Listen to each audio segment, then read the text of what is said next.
Good morning all of you. आप सभी का स्वागत है। आज की इस वीडियो में हम बात कर रहे हैं महासभा की शक्तियाँ और कार्यों के बारे में।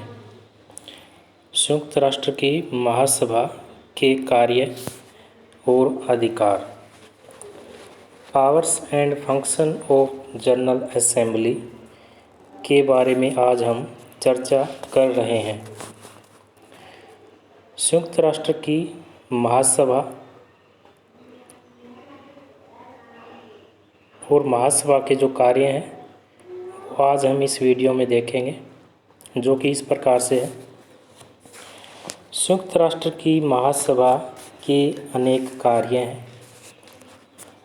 उन कार्यों में विचारात्मक कार्य शामिल है। संयुक्त राष्ट्र महासभा के विचारात्मक कार्य हैं।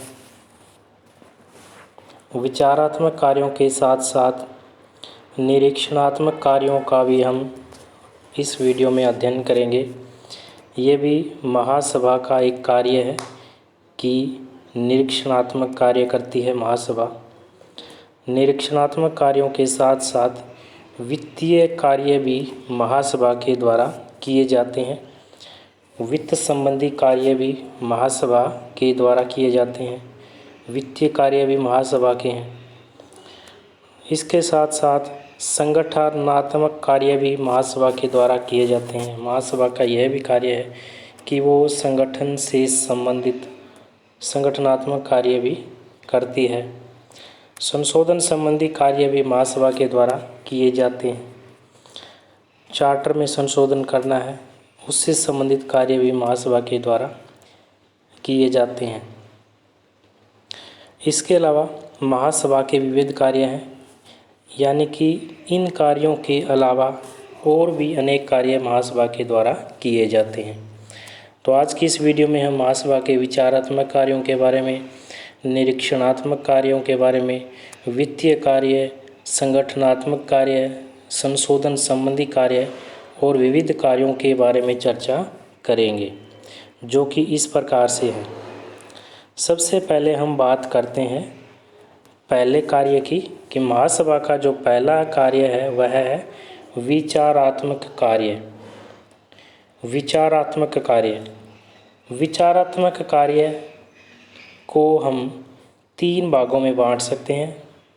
महासभा के जो विचारात्मक कार्य हैं उनको मुख्य 3 भागों में बांटा गया है, जिनमें किसी विषय या प्रश्न के संबंध में विचार करना शामिल है। ये महासभा का विचारात्मक कार्य है। इसके अलावा अंतर्राष्ट्रीय शांति और सुरक्षा स्थिर रखने के विषय में कार्य, ये भी महासभा का विचारात्मक कार्य है।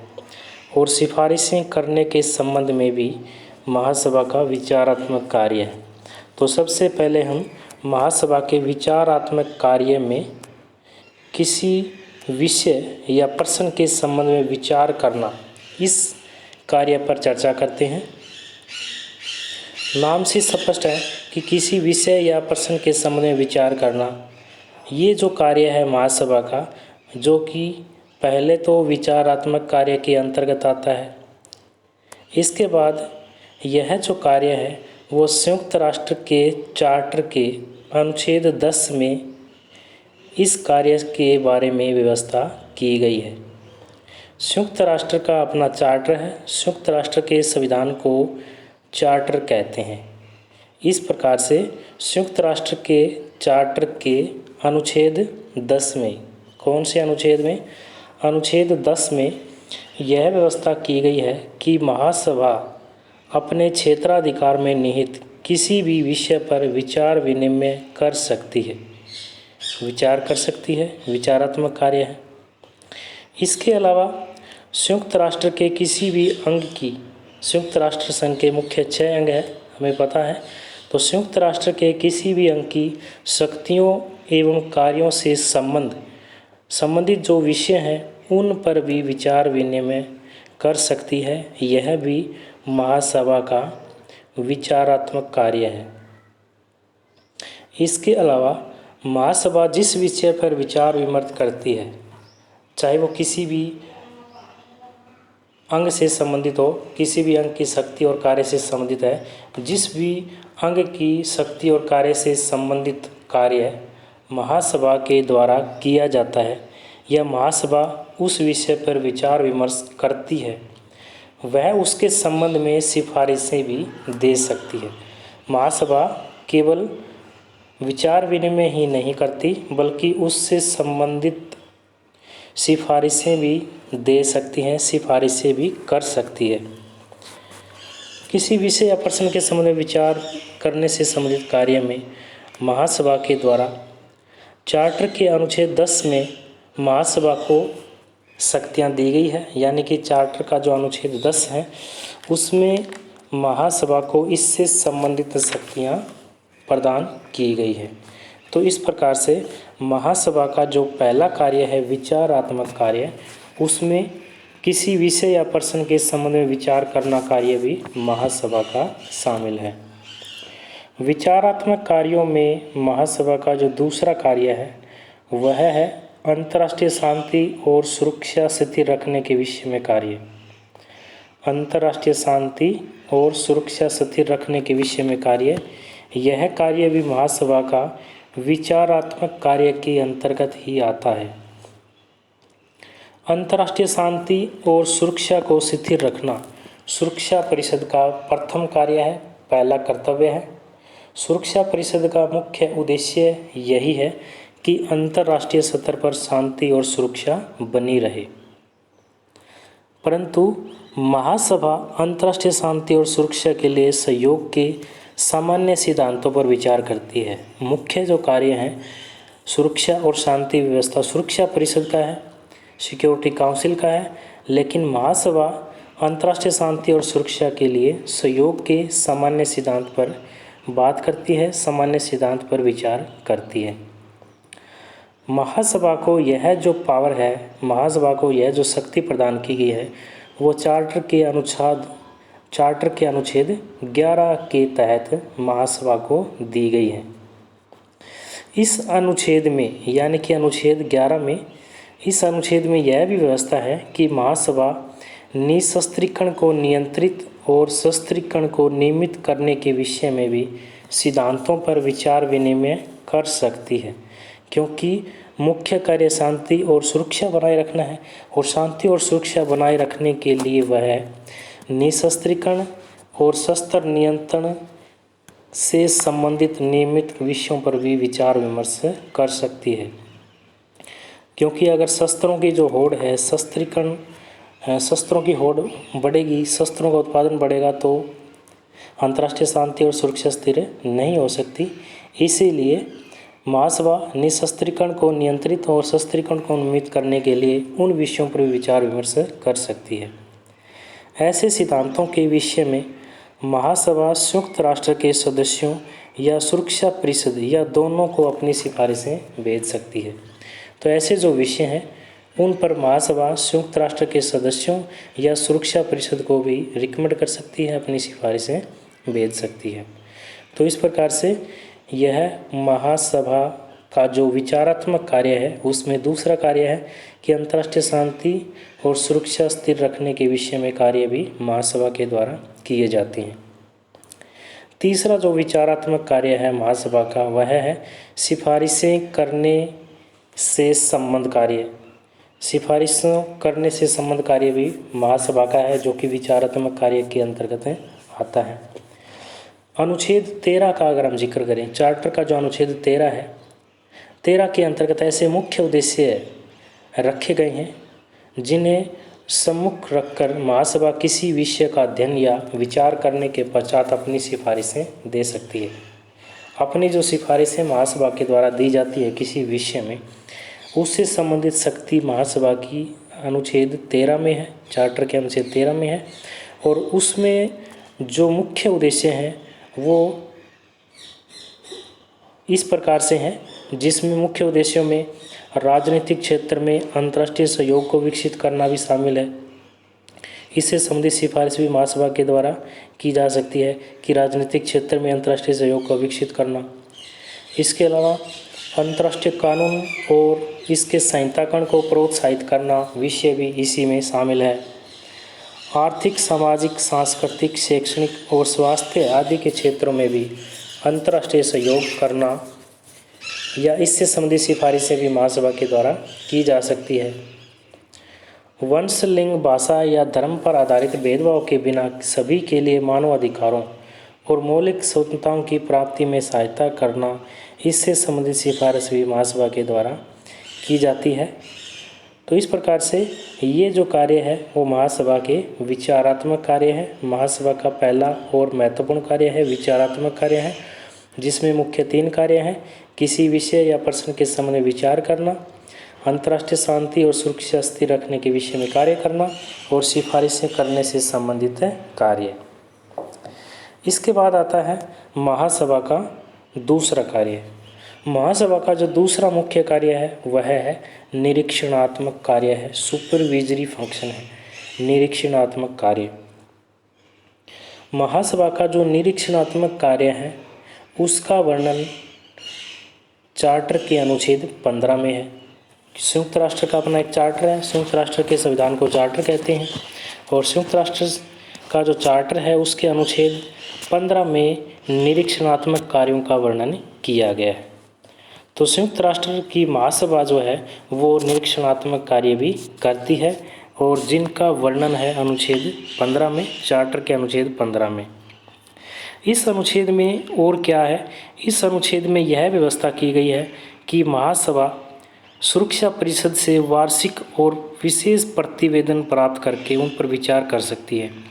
महासभा सुरक्षा परिषद से वार्षिक रिपोर्ट ले सकती है या कोई विशेष प्रतिवेदन प्राप्त करके उन पर विचार कर सकती है।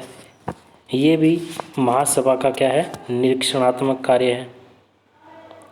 इसके अलावा सुरक्षा परिषद के इन प्रतिवेदनों में उन सभी कार्यवाहियों का वर्णन होगा जो कार्यवाही सुरक्षा परिषद ने अंतर्राष्ट्रीय शांति और सुरक्षा को स्थिर रखने के उद्देश्य से की है, क्योंकि सुरक्षा परिषद का मुख्य उद्देश्य क्या है, अंतर्राष्ट्रीय शांति और सुरक्षा स्थापित करना है।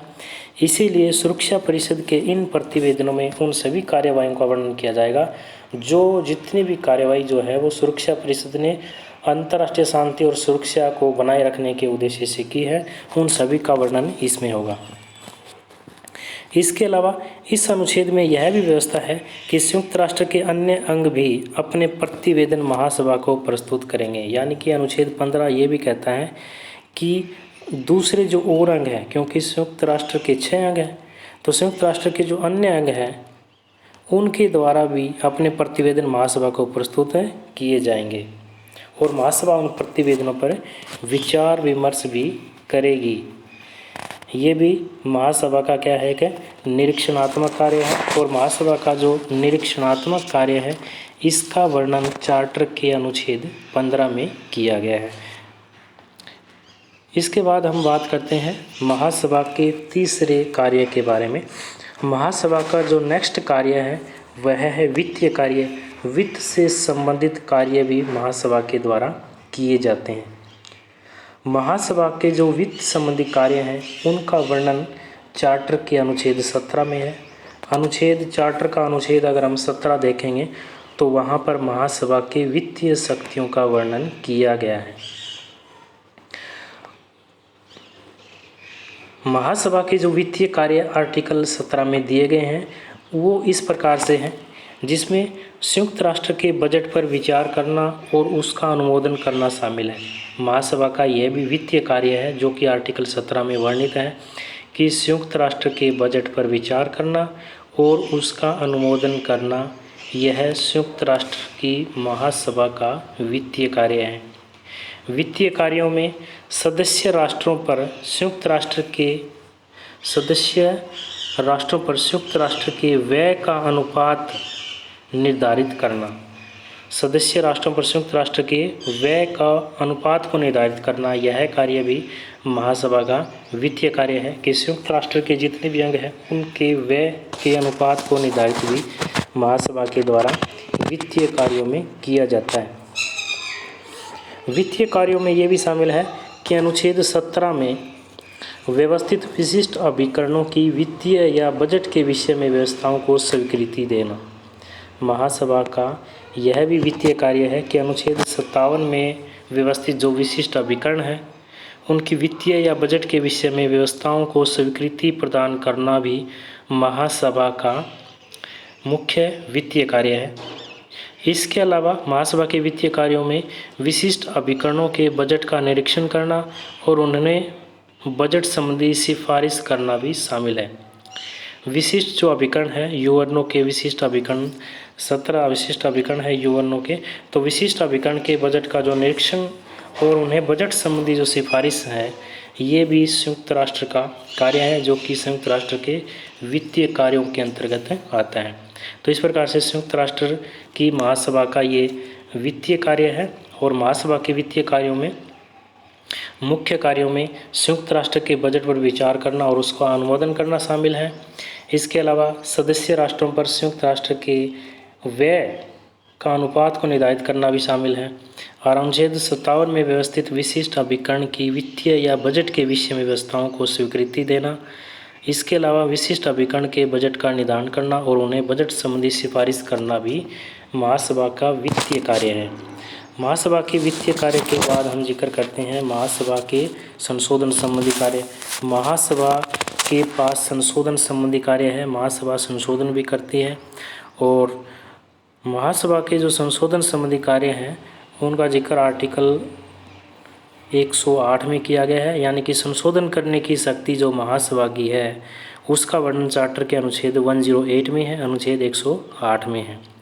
और महासभा में जो संशोधन है, महासभा के द्वारा जो संशोधन किया जाता है चार्टर में, वो किस प्रकार से किया जाएगा।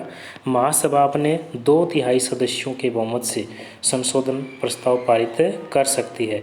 अब महासभा में कितने सदस्य होते हैं, महासभा में उतने सदस्य होते हैं जितने संघ के सदस्य हैं। यूएनओ के जितने सदस्य देश हैं उतने ही महासभा के सदस्य देश होते हैं। तो संशोधन के विषय से संबंधित कार्य भी महासभा का है और महासभा का जो संशोधन संबंधी कार्य है उससे संबंधित अनुच्छेद 108 है और अनुच्छेद 108 के अनुसार महासभा अपने 2/3 सदस्यों के बहुमत से संशोधन प्रस्ताव पारित कर सकती है। इसके अलावा जो संशोधन पारित किया जाता है, पारित जो संशोधन है प्रस्ताव जो है वो तभी लागू किया जाएगा यदि संयुक्त राष्ट्र के 2/3 सदस्य इसका अनुमोदन कर दें। संयुक्त राष्ट्र के 2/3 सदस्य अगर इसका अनुमोदन करते हैं और इन अनुमोदन करने वाले सदस्यों में सुरक्षा परिषद के 5 स्थायी सदस्य अवश्य होने चाहिए, क्योंकि ये 5 स्थायी सदस्य हैं, परमानेंट मेंबर हैं, इनके पास वीटो पावर है। तो इसीलिए जो सुरक्षा परिषद के जो 5 स्थायी सदस्य देश हैं उनका अनुमोदन अवश्य होना चाहिए। और हमें पता है कि सुरक्षा परिषद में 5 स्थायी सदस्यों के अलावा 10 अस्थायी सदस्य भी होते हैं जिनका कार्यकाल 5 वर्ष होता है। तो इस प्रकार से इन 5 सदस्यों का अनुमोदन अवश्य होना चाहिए। पारित जो प्रस्ताव है, पारित प्रस्ताव को विभिन्न देशों द्वारा अपनी अपनी संवैधानिक प्रक्रियाओं द्वारा अनुमोदित होना भी अनिवार्य होता है। इसके अलावा सुरक्षा परिषद के जो 5 स्थायी सदस्यों में से एक भी पारित प्रस्ताव का अनुमोदन न करे, यानी कि वीटो कर दे एक भी सदस्य 5 में, तो चार्टर में संशोधन नहीं हो पाएगा। फिर उसमें चार्टर में अमेंडमेंट नहीं हो पाएगा। चार्टर में अमेंडमेंट तभी होगा अगर 5 के 5 जो स्थायी सदस्य हैं उनका अनुमोदन हो। तो महासभा के पास ये भी शक्ति है, महासभा का ये भी कार्य है कि महासभा के पास संशोधन संबंधी कार्य करती है और महासभा के पास ये जो शक्ति है वो चार्टर 108 के तहत है और उसमें जो संशोधन महासभा करती है वो अपने 2/3 बहुमत के 2/3 सदस्यों के बहुमत के संशोधन के द्वारा पारित कर सकती है। संशोधन संबंधी कार्यों के बाद हम जिक्र करते हैं महासभा के निर्वाचन के विषय में भी कार्य है। महासभा निर्वाचन के विषय से संबंधित कार्य भी करती है। संयुक्त राष्ट्र के जो अन्य सदस्य हैं, अन्य जो अंग है, संयुक्त राष्ट्र के जो अन्य अंग है, मुख्य 6 अंग है, अन्य अंग के सदस्यों का जो निर्वाचन करना है, संयुक्त राष्ट्र के जो 6 अंग हैं उनमें नए जो सदस्य हैं उनका निर्वाचन करना है उनमें, तो वो निर्वाचन किसके द्वारा किया जाता है, महासभा के द्वारा ही किया जाता है।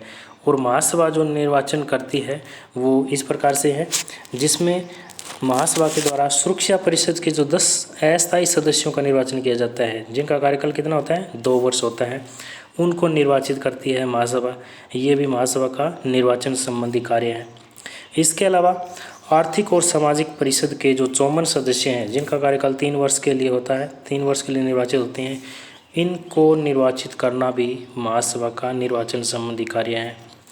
न्यास परिषद के जो 3 वर्ष के लिए जो महासभा द्वारा निर्वाचित किए जाते हैं सदस्य, न्यास परिषद के जो सदस्य निर्वाचित किए जाते हैं जिनका कार्यकाल कितना होता है, 3 वर्ष होता है, ये सदस्य भी किसके द्वारा निर्वाचित किए जाते हैं, महासभा के द्वारा ही निर्वाचित किए जाते हैं। इसके अलावा न्यास के अंतर्राष्ट्रीय न्यायालय के जो 15 न्यायाधीश हैं जिनका कार्यकाल 9 वर्ष होता है, अंतर्राष्ट्रीय कोर्ट ऑफ जस्टिस का हम जिक्र कर रहे हैं, जिसमें 15 जजेस होते हैं, 15 न्यायाधीश होते हैं और जिनका कार्यकाल कितना होता है, 9 वर्ष का कार्यकाल होता है, उनका निर्वाचन भी जो है वो महासभा के द्वारा किया जाता है। तो महासभा निर्वाचन से संबंधित कार्य भी करती है। निर्वाचन के विषय में जो कार्य हैं उनमें सुरक्षा परिषद के 10 अस्थायी सदस्यों को 2 वर्ष के लिए निर्वाचित करना महासभा का कार्य है। आर्थिक और सामाजिक परिषद के जो 54 सदस्य हैं जिनका कार्यकाल 3 वर्ष का होता है, उनका निर्वाचन करना भी महासभा का कार्य है। न्यास परिषद के सदस्यों का निर्वाचन करना जिनका कार्यकाल 3 वर्ष होता है, महासभा के द्वारा ही निर्वाचित किए जाते हैं। और न्यास परिषद के तहत जो अंतर्राष्ट्रीय न्यायालय है, हमारी इंटरनेशनल कोर्ट ऑफ जस्टिस है, उनमें जो 15 न्यायाधीशों का निर्वाचन किया जाता है जिनका कार्यकाल 9 वर्ष होता है, यह कार्य भी महासभा का है और महासभा के ये निर्वाचन के विषय के संबंध में आता है। तो इस प्रकार से निर्वाचन संबंधी कार्य भी महासभा के द्वारा किए जाते हैं। इसके बाद हम जिक्र करते हैं सदस्यता के विषय में कार्य। सदस्यता से संबंधित मेंबरशिप के रिगार्डिंग भी महासभा के कार्य हैं और मेंबरशिप के जो रिगार्डिंग कार्य हैं उनमें हम कह सकते हैं कि अनुच्छेद 4 के अनुसार सुरक्षा परिषद की सिफारिश पर, अनुच्छेद 4 के अनुसार सुरक्षा परिषद की सिफारिश पर महासभा अपने 2/3 बहुमत के निर्णय पर किसी राष्ट्र को संयुक्त राष्ट्र में प्रवेश की आज्ञा दे सकती है। यानी कि कोई भी राष्ट्र यूएनओ का मेंबर बनना चाहता है, संयुक्त राष्ट्र का सदस्य बनना चाहता है, तो सदस्यता संबंधी कार्य भी किसके द्वारा किए जाते हैं, महासभा के द्वारा किए जाते हैं। कौन से चार्टर में, चार्टर के कौन से अनुच्छेद में है, अनुच्छेद 4 में। अनुच्छेद 4 क्या कहता है कि अनुच्छेद 4 के अनुसार सुरक्षा परिषद की सिफारिश पर, सिफारिश कौन करेगी, सिक्योरिटी काउंसिल करेगी, सुरक्षा परिषद की सिफारिश पर महासभा जनरल असेंबली अपने 2/3 बहुमत के निर्णय पर किसी भी राष्ट्र को संयुक्त राष्ट्र में प्रवेश की आज्ञा दे सकती है। तो यह भी महासभा का कार्य है और महासभा का यह सदस्यता से संबंधित कार्य है कि कोई नई सदस्य राष्ट्र संघ में शामिल होना चाहता है। सदस्यता संबंधी कार्यों में यह भी कार्य है महासभा का जिसका वर्णन अनुच्छेद 5 में किया गया है। अनुच्छेद 5 की व्यवस्था के अनुसार संयुक्त राष्ट्र के किसी ऐसे सदस्य को, संयुक्त राष्ट्र के किसी ऐसे सदस्य को जिसके विरुद्ध सुरक्षा परिषद द्वारा कोई निवारक या बाध्यकारी कार्रवाई की गई हो, महासभा द्वारा सुरक्षा परिषद की सिफारिश पर सदस्य के अधिकारों या विशेष अधिकारों के प्रयोग से निलंबित किया जा सकता है। सदस्यता से संबंधित या किसी भी सदस्य की निलंबित करना है, उसके विशेष अधिकारों के प्रयोग से निलंबित करना है, यह कार्य भी महासभा के द्वारा किया जाता है और जिसका वर्णन अनुच्छेद 5 में है। तो अनुच्छेद 5 की में यह व्यवस्था की गई है कि संयुक्त राष्ट्र के किसी ऐसे सदस्य को जिसके विरुद्ध सुरक्षा परिषद द्वारा कोई भी निवारक या बाध्यकारी कार्रवाई की गई हो और महासभा द्वारा उसे किसके द्वारा हटाया जाएगा, महासभा के द्वारा सुरक्षा परिषद की सिफारिश पर, सिफारिश कौन करेगी, सिक्योरिटी काउंसिल करेगी, सदस्य के अधिकार या विशेष अधिकारों के प्रयोग से निलंबित किया जा सकता है। यह भी सुरक्षा महासभा का जो है वो सदस्यता संबंधी कार्य है। महासभा के सदस्यता संबंधी कार्यों में ये भी कार्य है कि महासभा का कि अगर किसी भी सदस्य को निष्कासित करना हो, निष्कासित करने से संबंधित जो शक्ति है महासभा की वो आर्टिकल 6 में है। तो अनुच्छेद 6 में यह व्यवस्था की गई है कि यदि संयुक्त राष्ट्र का कोई सदस्य बार बार चार्टर के सिद्धांतों की अवहेलना करती है, क्योंकि संयुक्त राष्ट्र का जो संविधान है वो चार्टर है और चार्टर के सिद्धांतों की कोई बार बार अवहेलना कर रहा है, तो सुरक्षा परिषद की सिफारिश पर महासभा उसे संयुक्त राष्ट्र से निष्कासित भी कर सकती है। तो ये कार्य भी महासभा का है जो कि सदस्यता से संबंधित कार्य है।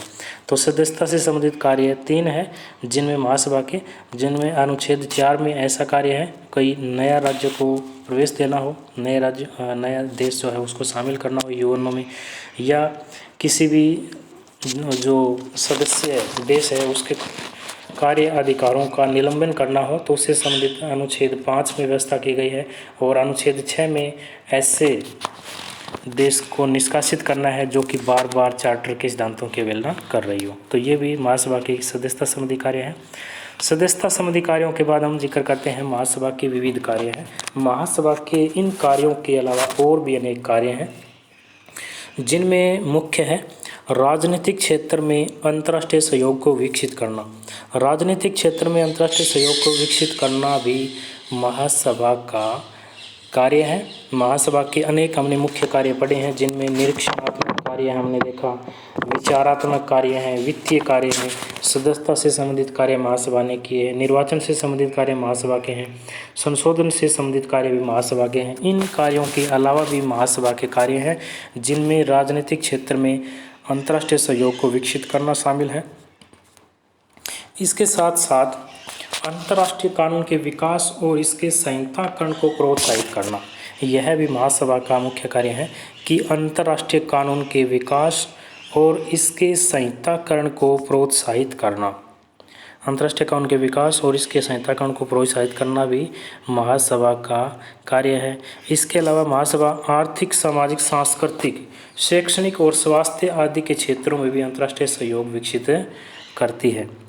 आर्थिक क्षेत्र में, सामाजिक क्षेत्र में, सांस्कृतिक क्षेत्र में, शैक्षणिक क्षेत्र में, स्वास्थ्य से संबंधित क्षेत्र में अंतर्राष्ट्रीय सहयोग को विकसित करना भी महासभा का कार्य है। महासभा के विविध कार्यों में ये कार्य भी शामिल है कि वंश, लिंग, भाषा या धर्म पर आधारित भेदभाव के बिना, इसके आधार पर भेदभाव नहीं किया जाएगा, के बिना मानव अधिकारों और मौलिक क्षमताओं की प्राप्ति में सहायता करना, कि व्यक्ति को वंश, लिंग, भाषा, धर्म पर आधारित भेदभाव के बिना मनुष्य को उनके जो मौलिक अधिकार है वो प्राप्त करवाना, यह भी महासभा का कार्य है।